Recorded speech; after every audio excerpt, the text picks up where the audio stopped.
이스라엘 백성들은 도대체 우리가 어디서부터 잘못된 것인가 이런 것을 돌아보는 거죠.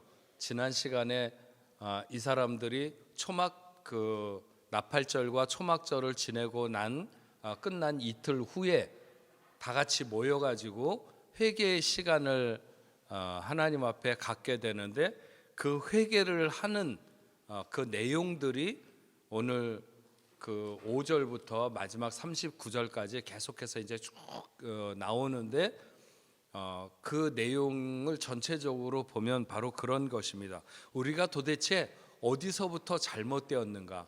내가 잘못되었나?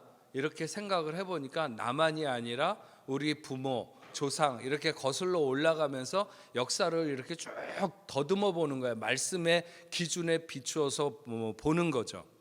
그래서 이것을 이제 레위인의 기도라 이렇게도 부르는데, 말씀은 과거를 돌아보고 생각나게 합니다. 우리가 하나님의 말씀을 늘 가까이 하는 것은 내가 과거에 내 과거가 어땠었는가. 과거는 사실은 항상 뭔가 기쁜 일만 있거나 불행한 일만 있거나 슬픈 일만 있거나 어느 한쪽의 일만 있는 것이 아니라 그런 모든 것이 내 삶에 경험되었을 텐데, 그런 가운데서 내가 어디서부터 이게 빗나간 건가, 어디서부터 잘못되었나, 이런 것들을 생각하는 것처럼 말씀은 과거를 돌이키고 생각나게 합니다. 이게 말씀, 은혜 이런 것들이 다 과거를 소급하는 능력이 있어요. 은혜를 받아도 우리의 과거가 해석되잖아요. 은혜를 받으면 내가 그때 요셉처럼 왜 그렇게 그때 고통을 받았지?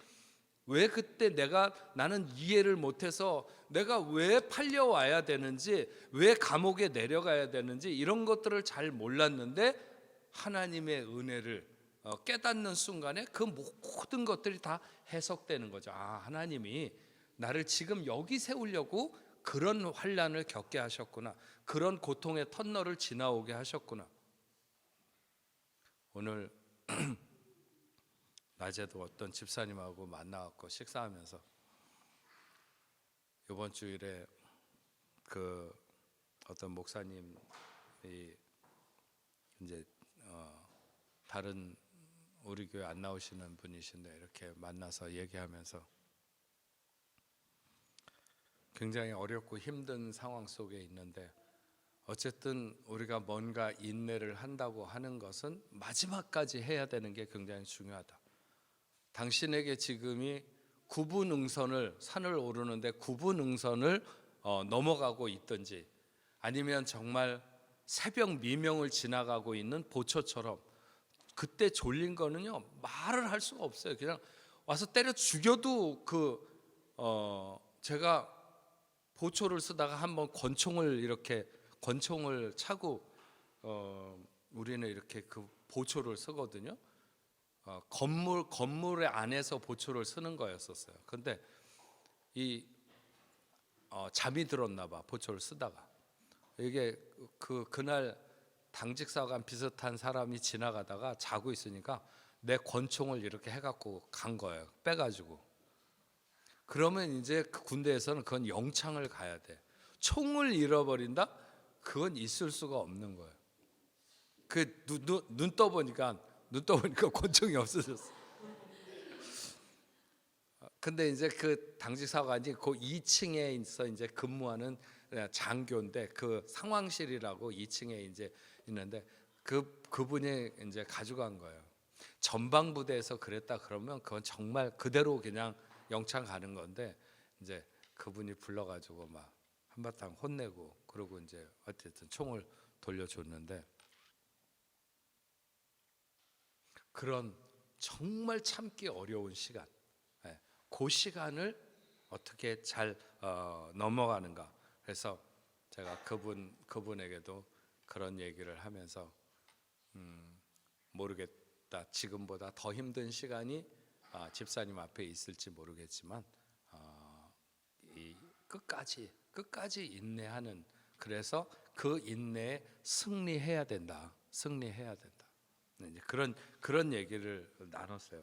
어쨌든 말씀은 과거를 생각나게 한다는 거예요. 돌이키고 생각나게 합니다. 그래서 말씀 안에서 생각해내는 과거, 그것이 바로 우리의 신앙 고백이 되는 거예요.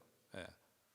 말씀 안에서 과거가 해석되거나 내가 그랬는데 이렇게 됐군요. 지금 이렇게 인도했군요. 거기서부터 내가 잘못돼 가지고 오늘 이 자리에 섰군요. 이런 것을 하나님 앞에 내놓는 것이 그게 신앙 고백이에요. 우리 신앙 고백.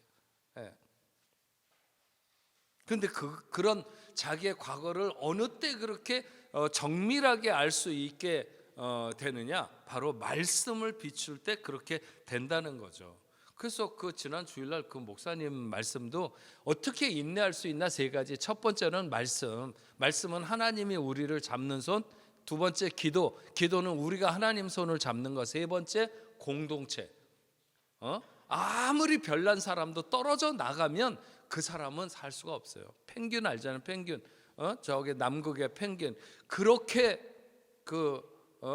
열악한 환경에서 살아가는데도 뭉쳐있는 펭귄들은 살아요.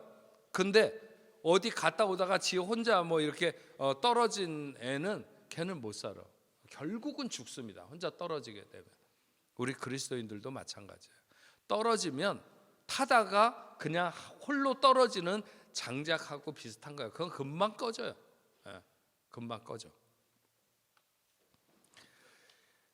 다윗이 종종 시편 말씀을 보면 중요한 사건들을, 자신의 인생의 중요한 사건들을 회고하게 되는데 그게 바로 하나님 앞에 고백하는 거예요. 전날에 내가 이런 가운데 있었는데 하나님이 나를 그 원수의 손에서 보호하시지 않았습니까? 이런 걸 생각하는 게 하나님 앞에 신앙 고백을 하는 거죠. 그래서 하나님이 정말 다윗을 어떨 때 보면 너무 지나치게 사랑하는 게 아닌가. 아니 세상에 다윗만큼 그런 범죄자가 어디 있습니까? 정말 뭐 살인도 해, 간음도 해, 그것도 너무 야비하잖아요. 정말 자기를 위한 충성스러운 신하를 그렇게 전쟁에 깊숙이 내보내 가지고 나머지 사람 다 빠져라 그래 가지고 이렇게 죽게 하는 그럼에도 불구하고 하나님이 얼마나 사랑하시는지를 절절히 알 수 있어요. 근데 그 이유가 뭐냐? 바로 그런 거예요. 늘 그는 오늘 있으면서도 지나온 시간에 하나님이 역사하셨던 걸 늘 기억하는 사람, 그걸 잊지 않는 사람, 그게 굉장히 중요합니다. 오늘을 살면서 과거의 은혜나 역사를 늘 기억하는 것, 하나님이 전에도 살아계셨고 오늘도 살아계시기 때문에 내일도 나와 함께 하시리라, 이런 고백을 갖게 되는, 그러니까 하나님의 늘 이런 그의 손안에 살아가는 삶이 되는 거죠.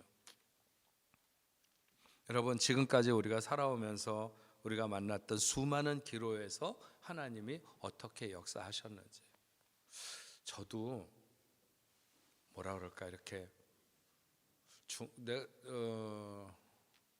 글쎄요, 뭐 이렇게 어렸을 때 조금 저희 부모님이 가난한,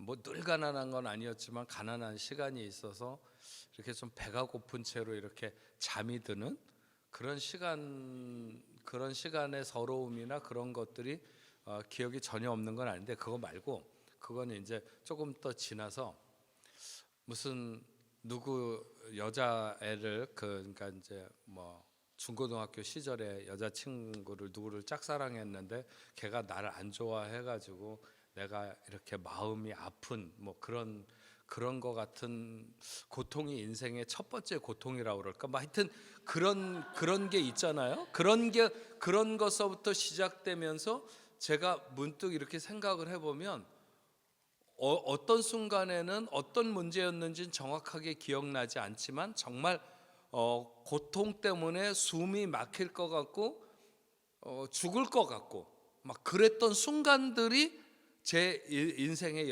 여러 부분들이 있었는데, 그런 시간을 하나님이 다 지나가게 하셨잖아요. 그때는 그것만 어떻게 내 힘으로 해결할 수 없으니까 고통스러운 거거든요. 어떻게 뭔가 해결할 수 있으면 괜찮은데 그게 내 힘으로 어쩔 수 없는 막 그 미칠 것 같고 죽을 것 같은, 그런데 그런 시간을 다 지나오고 어떻게 평안하게 인도해 주셨기 때문에 오늘 이 자리에 있는 거예요. 제가 그 지난 목사님이 그 설교하실 때 저기 교회 옥상에 올라가서 7번 떨어지려고 그때 왜 그랬냐?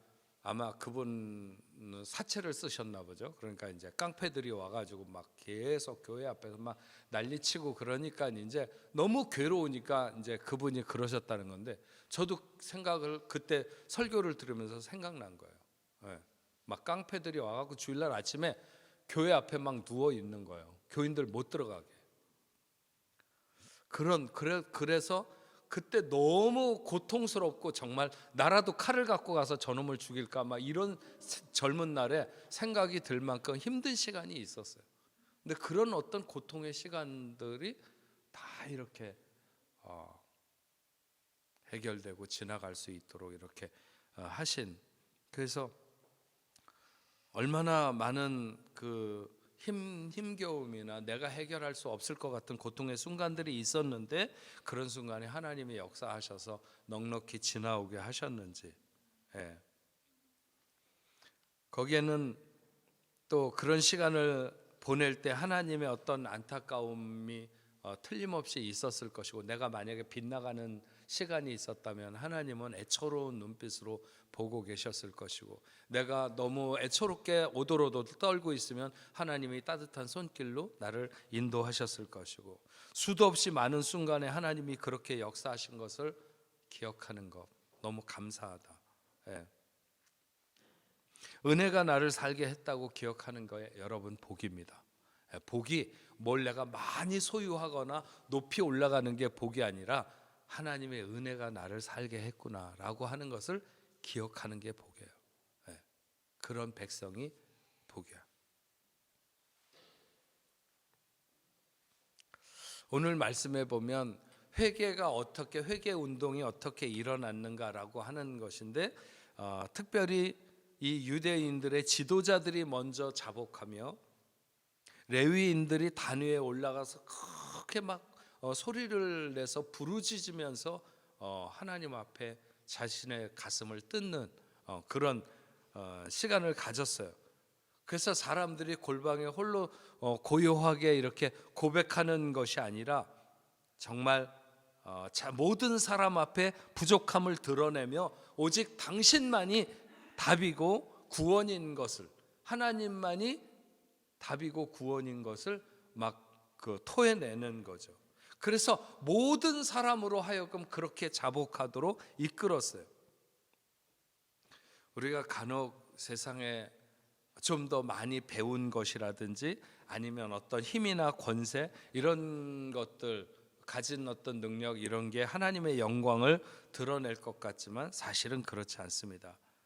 우리가 남들보다 더 많이 뭔가를 하나님으로부터 받은 게 있고, 만약에 우리가 더 많이 배울 수 있고, 그리고 우리에게 더 건강을 주셨는데 우리가 그만큼 하나님의 뜻대로 살지 못하면 우리에게 남는 것은 더 크게 회개할 것밖에는 안 남는 거예요.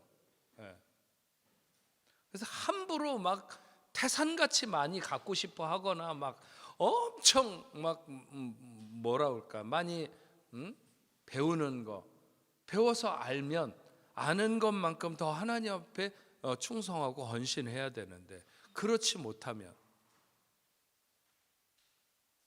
근데 제가 좀 안타깝게 생각하는 건, 이 파리는 굉장히 능력 있는 사람들이 많아요. 근데 능력을 안 쏟아부어. 제가 늘 얘기하는 거지만 100을 가지면 늘 50도 안 되는 사람들처럼 뭐라 그럴까, 이렇게 귀신 살아간다 그러나, 그냥 벌벌벌벌 기면서 살아가는 것 같아요.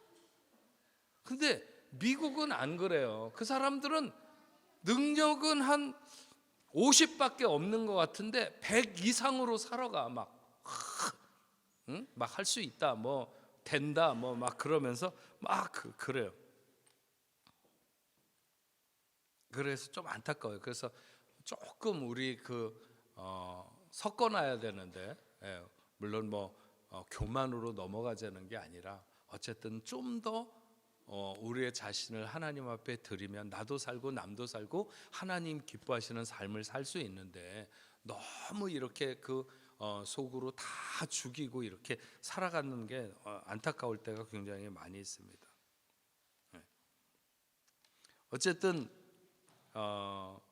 레위인들은 이렇게 하나님 앞에 회개하면서 하나님만이 답이다, 하나님만이 우리의 구원이 되신다, 이런 것들을 고백하기 위해서 레위인들은 자식의 이름을 지을 때 오직 하나님만 나의 구원자시다, 그게 예수아라는 거예요.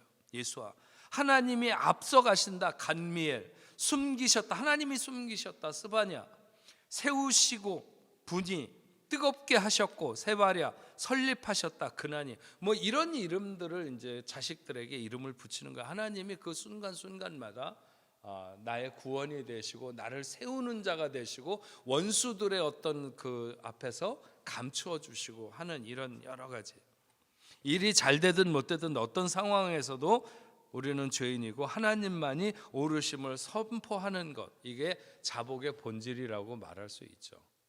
저 사람은 죄가 많은 것 같으니까 자복하고 나는 그렇지 않으니까 안 자복하고 하는 것이 아니라, 하나님 앞에서 부유하든지 가난하든지 잘난 것 같든지 그렇지 못하든지 모든 인생이 다 죄인이고 하나님만이 우리의 길 되시고 오르심, 그것을 고백하는 것이 자복의 본질이죠. 9장 말씀을 보면 먼저 5절과 6절에 주의 이름을 송축하고요, 그 다음에 7절과 8절에서 아브라함과 언약을 세우시고 그것을 이루신 하나님을 찬양합니다. 그리고 9절부터 계속 길게 광야와 가나안에서 자기 조상들이 하나님을 배반한 길에 대해서 회개하고 있는 것들이 바로 이스라엘 백성들이 그날에 하나님 앞에 회개하는 그런 내용들입니다. 그 중에서 먼저 광야의 범죄, 하나님께서 40년 광야를 지나는 동안에 만나와 메추라기로, 그리고 그 건조하고 메마른 땅에 생수를 마실 수 있게 하시고 40년 동안 의복이 헤어지거나 신발이 헤어지지 않도록 하셨다는 거예요. 요즘 같으면 얇은 쇠라도 아니면 뭐라도 이렇게 하겠지만, 그 당시에 뭘 가지고 옷을 만들면 40년 동안 안 헤어질까요? 어떤 신발을 신으면 그렇게 40년 동안 해지지 않는 신발이 있을까요? 그렇게 하나님께서 역사하신 거예요. 고기가 먹고 싶다고 악을 쓰면서 그렇게 때를 쓸 때 정말 고기가 물리도록 그 광야에서 메추라기를 그렇게 몰아서 그들로 하여금 먹이시고 입히시고 그렇게 하셨음에도 불구하고 정말 단 하루도 하나님 없이 살아갈 수 없는 그 광야의 삶을 40년간이나 보내면서 그렇게 하나님의 은혜를 매일매일 누리면서 살아가면서도 그곳에서 그들은 교만했고 목이 곧았고 하나님의 은혜를 잊고 패역하고 우상 숭배를 하는,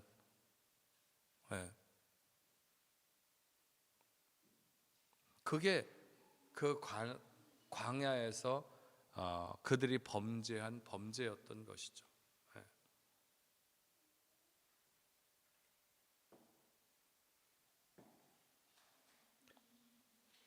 가나안에서 범죄는 어떻습니까?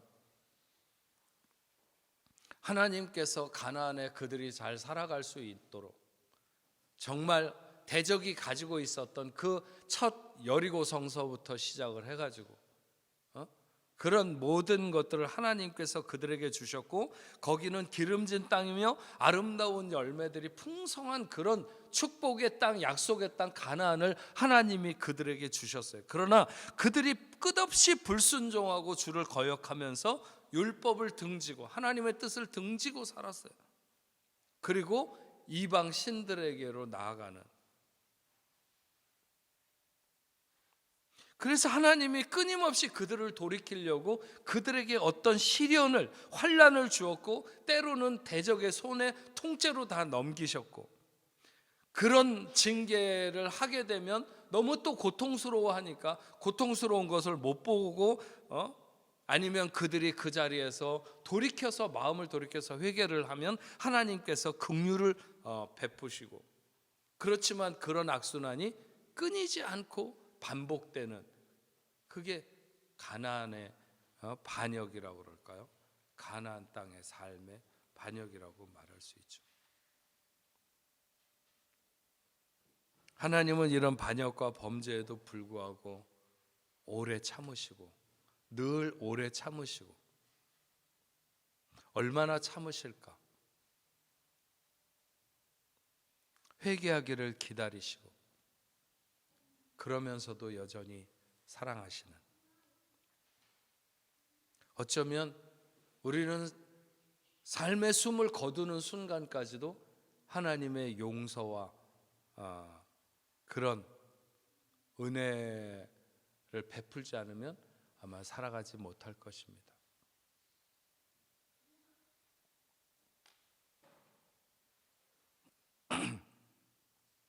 참 길고 긴 시간 아버지의 품을 떠난 탕자와 같이 그렇게 살아가던 하나님의 백성들, 그들을 늘 불쌍히 여기시며 기다리시는 하나님이신데, 마치 철이 들듯이 그렇게 부족한 자신들을 아주 버리지 아니하시고 돌아와 성벽을 쌓아서 하나님의 도성을 회복하고 어떻게 하나님의 은혜를 누리며 살아갈 것인가를 고민하는 이 이스라엘 백성들, 공동체의 변화를 결단하고 앞으로 나아가고 있는 이 모습, 정말 너무 아름다운 모습인 거죠. 이 9장에 나와 있는 이런 모습은,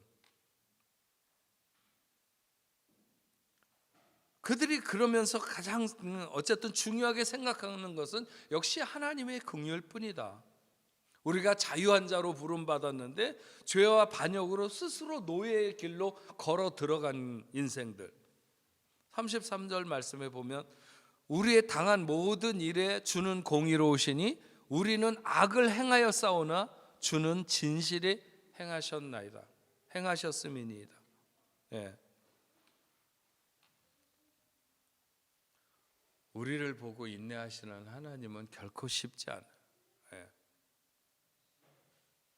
하지만 하나님은 언젠가 진실을 아는 순간이 오는 것에 조급하지 않으시며 기다리고 신실하게 우리를 살피시는 그런 주님이신 것을 알 수가 있습니다. 그래서 우리가 어떤 고백과 결단을 할 때 정말 삶의 변화를 원한다면 우리는 구체적이어야 한다. 무엇 때문에 내 과거가 그랬는지, 이제 무엇을 깨닫고 어떻게 새롭게 나가기를 원하는지, 받은 은혜가 무엇이며 기대하는 긍휼은 무엇인지, 어떤 결단을 구체적으로 갖는지 진실하고 구체적으로 우리가 하나님 앞에 나갈 때 하나님은 우리를 새롭게 변화시켜 주신다는 거예요. 38절 말씀을 보면 우리가 이 모든 일로 말미암아 이제 견고한 언약을 세워 기록하고 우리의 방백들과 레위 사람들과 제사장들이 다 임봉하였나이다. 그 38절에 이스라엘 사람들이 하나님 앞에 어떤 서약서, 약속의 증서를 하나님 앞에 드리는 거예요. 늘 그 사람들은 보통 통상적으로 말로 어떻게 하겠다 이렇게 얘기했던 사람들인데, 이번에 굉장히 독특하게 이 사람들이 자신들의 방향과 결심을 고스란히 적어가지고 써서 하나님 앞에 내놓게 되는 거예요. 다시는 되풀이하지 않겠다, 이런 결단이죠.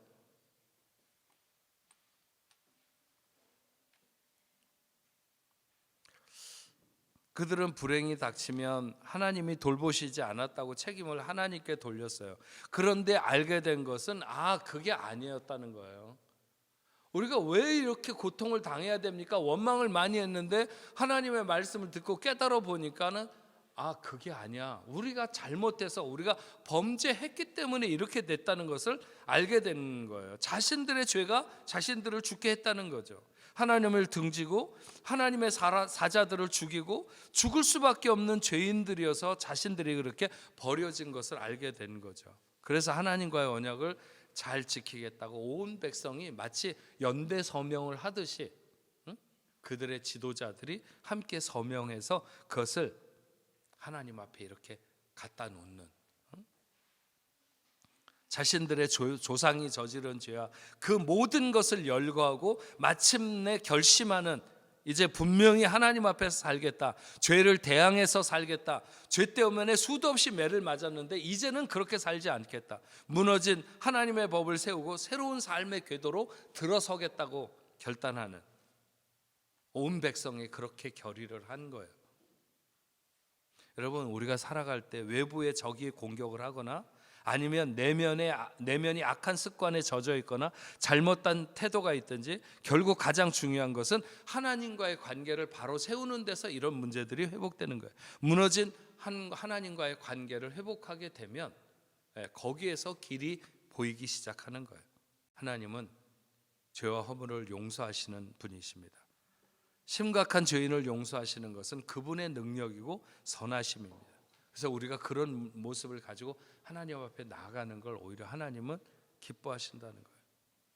돌이키면 하나님은 그 자리를 최고의 자리가 되도록 변화시켜 주십니다. 우리가 징계를 아파하지만 사랑하지 않는데 왜 징계하시겠습니까? 사랑하기 때문에 하나님은 우리를 향한 징계를 때로는 아끼시지 않는 거예요. 우리가 하나님 앞에 회개하고 나가면 여러분, 우리는 그만큼 성장합니다. 그래서 복의 후사로 가까워지는 거죠. 오늘 이스라엘 백성들이 미스바 광장에서 그렇게 하나님 앞에 자신들과 자신들의 조상들의 그 과거의 죄를 돌아보면서 쫙 그것들을 어디서부터 어떻게 빗나갔는가 하는 것을 다 한 이후에 모든 백성들이 함께 그것을 서명해서 하나님의 전에 하나님에게 내놓고 마음에 결단했을 때 그들은 새로움으로 나갈 수 있게 되는 거죠. 우리의 삶에도, 우리 각자 개인에게도 이런 하나님을 향한 자세를 가질 때 우리는 성장하게 되고 새롭게 되는 줄로 믿습니다. 우리 흩어져서 9시까지 기도하겠습니다.